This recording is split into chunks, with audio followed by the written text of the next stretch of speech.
Bonjour tout le monde, c'est Yannick. Voilà un mini PC extrêmement alléchant, un rapport qualité-prix très attractif. Core i5 Tiger Lake, rikiki mais évolutif que ce soit pour la RAM ou l'espace de stockage. C'est le Bimax B7 Pro. Pour qui et pour quoi faire? On va voir tout ça en détail. Là, c'était tout juste la fin de saison, mais telle est la voie. Je vous montre très rapidement ce qu'il y avait dans la boîte, en plus du mini PC, une notice, un câble HDMI, un support de montage et l'adaptateur secteur. Ce mini PC propose un design très épuré, finition métallique sur le pourtour, mais plastique au-dessus et en dessous. C'est pas forcément le genre de choses sur laquelle on va s'attarder. Si vous le posez sur votre bureau, il sera discret. On conserve ici la possibilité de l'installer directement derrière un écran à travers un support de montage VESA.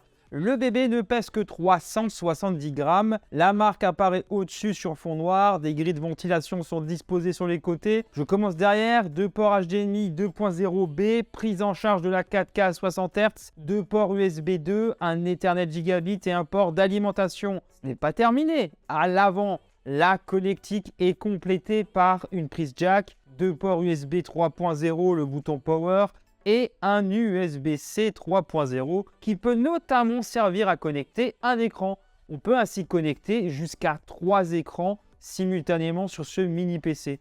Ce Bimax B7 Pro prend en charge le Wi-Fi 6 et le Bluetooth 5.2. Comme j'indiquais en tout début de vidéo, on conserve un côté évolutif avec cette mini bécane. Je vous montre l'intérieur, il suffit de dévisser la plaque en dessous et de faire le levier avec un tournevis. Rien de bien compliqué. 2 slots pour la RAM, on peut monter jusqu'à 64 Go de DDR4 contre 16 à l'achat. Il y a déjà un SSD M2 SATA 3 d'une capacité de 1 Teraoctet, mais aussi un emplacement vide pour un autre SSD ou disque dur au format 2,5 pouces. Il se fixe à l'intérieur du panneau pour pouvoir remplacer ou ajouter du stockage. C'est quand même super cool de pouvoir faire ça. Avant même de parler des performances pures, on va d'abord s'intéresser tout d'abord aux tâches les plus courantes, comment elles se comportent exactement. Voilà, les trucs que l'on exécute le plus souvent. D'ailleurs, ce B7 Pro est directement livré avec Windows 11 Pro. Tout d'abord, combien de temps met-il à s'allumer ? Bien sûr, comme vous pouvez l'imaginer, ça ne prend pas très longtemps, à peine quelques secondes. Une fois dans Windows, je vais ouvrir tout un tas de fenêtres pour visionner du contenu en streaming sur YouTube en 4K, juste pour voir s'il encaisse bien ou alors s'il a du mal. Alors dans l'ensemble, ça va rester quand même assez satisfaisant, parce que ce n'est pas le genre de choses que l'on va faire couramment. Là, c'était juste pour voir s'il était capable d'encaisser ou non. Pour faire de la bureautique, ce sera amplement suffisant. C'est très réactif. Je pense que ce genre de machine pourrait totalement satisfaire beaucoup de personnes qui font du télétravail parce qu'il sait rester discret. Il y a un système de refroidissement qui est basé sur un petit ventilateur et 2 caléoducs en cuivre. On ne l'entend que très peu, même avec le mode performance activé. Derrière un écran de PC, ce sera très discret. C'est en général le point fort de ces petites machines. Il émet un très léger bruit au repos si on se rapproche à quelques centimètres avec son oreille. Quand il est fortement sollicité, c'est à peine moins discret,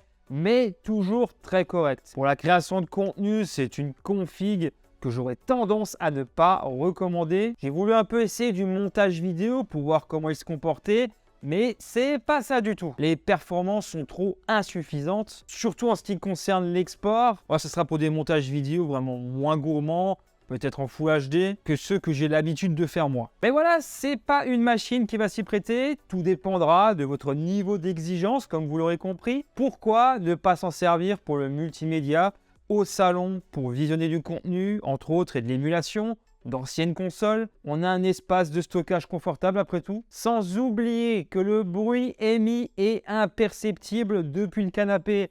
Le Bimax B7 Pro est très à l'aise en ce qui concerne la bureautique et le multimédia, mais pas pour tout ce qui touche à l'aspect créatif. J'avais testé le Ser 6 Pro qui s'y prête davantage, avec une solution AMD Ryzen certainement plus pertinente, surtout sur la partie graphique, qui n'est pas proposée au même prix non plus.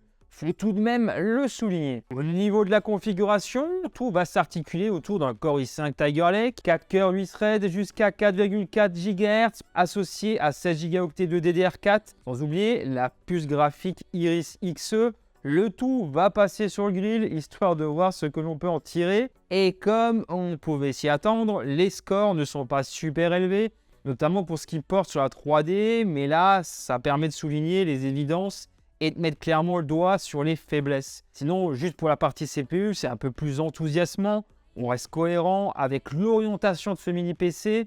J'en ai aussi profité pour tester le SSD, afin que vous puissiez voir le résultat en lecture-écriture. Et je n'oublie pas le test de débit en Wi-Fi 6, test réalisé à moins de 10 mètres du routeur, avec un mur comme obstacle. Là aussi, RAS, j'ai pas remarqué de problème pour capter le réseau. Ça reste stable dans les performances. Et aussi, je rappelle que l'on retrouve un port Ethernet Gigabit, si jamais vous préférez le relier en filaire. Moi, perso, je suis resté en Wi-Fi la grande majorité du temps. Ce mini PC n'est pas fait pour jouer, et ça je pense que je vous l'ai fait assez comprendre maintenant, mais on va quand même le tester dans quelques titres connus, histoire de voir comment il s'en sort. On pourrait envisager de jouer à d'anciens jeux avec ce mini PC, pourquoi pas, mais comme j'aime bien voir ce que ces petites machines ont dans le ventre, j'ai pas hésité à installer des jeux relativement gourmands, surtout au vu de la puissance mise à disposition par ce Bimax B7 Pro. Donc, je commence tout d'abord avec Fortnite, testé au salon, définition Full HD et les curseurs au minimum. Alors ce n'est pas très jouable, je pensais que ça irait un poil mieux. Expérience insatisfaisante pour ma part. Bon, après je ne suis pas si étonné que ça tout de même. Je poursuis avec deux tests sur GTA V. Tout d'abord avec la définition native de mon écran, 3440 par 1440. Alors c'est un peu limite alors que j'ai tout mis au minimum aussi. Bon après ça se voit, les textures ne sont clairement pas au mieux. Puis second test en Full HD, là ça passe mieux. On reste dans une fourchette de 30-50 images par seconde il m'a semblé. Vous avez les stats qui s'affichent en haut à gauche. On atteint très vite les limites de la puce d'Intel, j'ai vu mieux chez AMD, à config équivalente. Après, comme je le disais, on a ici un bon petit PC pour bosser. Jouer n'est pas envisageable ou alors via le cloud.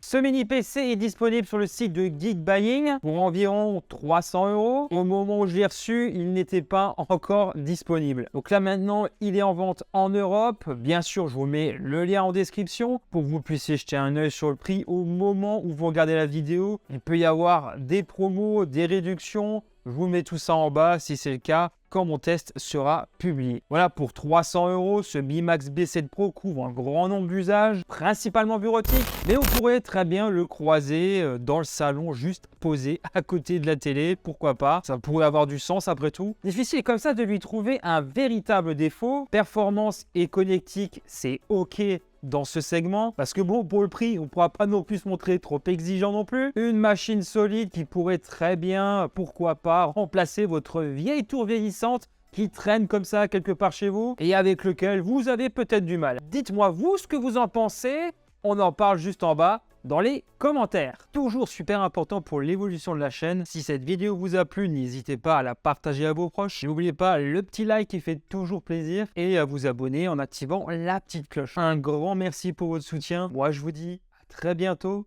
Allez, ciao tout le monde.